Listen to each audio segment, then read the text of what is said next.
Hi friends, welcome to Zeenath'sworld. இன்னைக்கு நம்ம சேனல்ல ஒரு சிம்பிளான ரெசிபி தான் பார்க்க போறோம். அதுதான் குக்கும்பர் சட்னி. இன்ஸ்டன்ட்டா நம்ம அடுப்பே இல்லாம டக்குன்னு 5 நிமிஷத்துல இந்த குக்கும்பர் சட்னி பண்ண போறோம். இப்போ இதை எப்படி பண்றதுன்னு பார்க்கலாம்.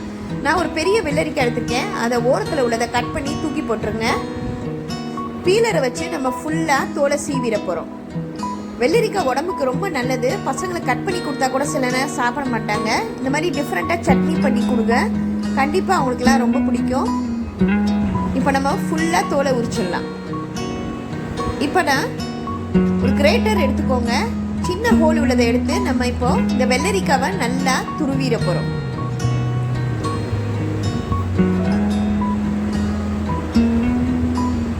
இப்போ ஃபுல்லாக துருவி எடுத்தாச்சு பாருங்கள். இதை தனியாக நம்ம ஓரமாக வச்சிடலாம். இப்போ நான் இங்கே மிக்ஸி ஜாரில் ஒரு 3 பீஸ் தேங்காய் எடுத்துக்கிறேன். இஞ்சி ஒரு சின்ன துண்டு போட்டுக்கிறேன். காஞ்ச மிளகா 1, பச்சை மிளகா 1, புளி ஒரு சின்ன சைஸ் புளி கொஞ்சமாக எடுத்துக்கோங்க. அதையும் இதோட போட்டு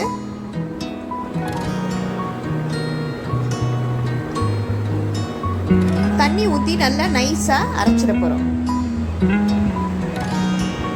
இந்த மாதிரி நல்லா பேஸ்ட்டாக அரைச்சாச்சு பாருங்கள். 5 நிமிஷத்தில் நம்ம இந்த குக்கும்பர் சட்னியை பண்ணிடலாம். இப்போ நம்ம துருவி வச்சோம் பாருங்கள், அந்த எல்லா வெள்ளரிக்காவையும் இதில் போட்டுடலாம்.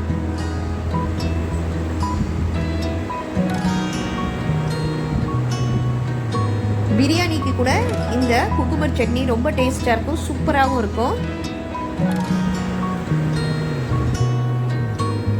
இப்போ நம்ம அரைச்சி வச்ச அந்த தேங்காய் பேஸ்ட்டை இதில் போட்டுடலாம்.